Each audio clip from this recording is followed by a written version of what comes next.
A Buried Body in Barkery Bites, written by Aleksa Baxter, narrated by Aleksa Baxter. Chapter 1. 2 weeks after we discovered Janice Fletcher's real killer, I was finally starting to feel like things in the Baker Valley were going to plan. As I drove the 20 minutes from my grandpa's house to my shop, the Baker Valley Barkery and Cafe, I couldn't help but smile. It was a gorgeous Colorado summer morning, the sky an almost perfect shade of blue, the sun as it rose over the mountains, coloring the clouds in brilliant shades of pink and red and purple. I blasted my favorite mix of happy songs and sang along, horribly off-key. At the top of my lungs, my van window rolled down so I could feel the wind blowing through my hair. The drive to and from the Barkery had become my favorite part of the day.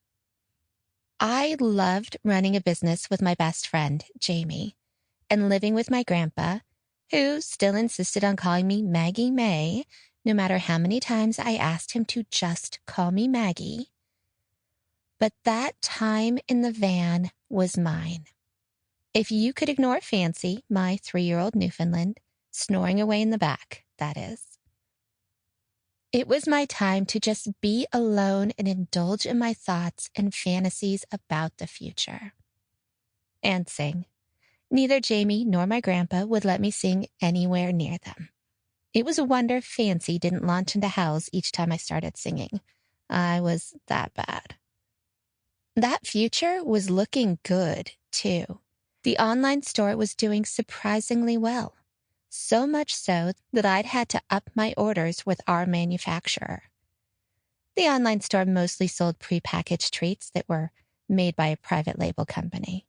Drop shipping is a beautiful thing, let me tell you. And I even had my first regulars at the Barkery, a German woman named Greta and her Irish wolfhound, Hans, who Greta claimed was named after one of her ex-husbands, but she never could remember which one. She was a little blurry on the details after husbands 1 through 4, and I think she was up to number 10 at that point. So life was good. Life was very good. Of course, you know what they say about that, don't you? When life is good, best look over your shoulder for the 90-mile-an-hour freight train headed your way. Okay, so no one actually says that, but they should, because it is most definitely true in my life. Every single time things are starting to look up, along comes a dead body. Or a handsome cop I don't have time for. Or both. Same thing, really. So there I was, enjoying the beautiful day, singing along to my favorite song, wind whipping at my hair, the beauty of the Baker Valley making my heart soar, minding my own business, when what should happen but I see a cop car ahead, perched on the side of the road, a speed gun pointed right at me. I didn't want to just slam on the brakes. Talk about looking guilty. So instead, I eased up on the accelerator and let the van coast down to a more reasonable 55. It still wasn't the 45 the sign said was the speed limit, but at least I was now in range of not worth pulling over territory. Unfortunately, the cop didn't buy it. As soon as I passed him, he pulled out and flipped his lights on. Great.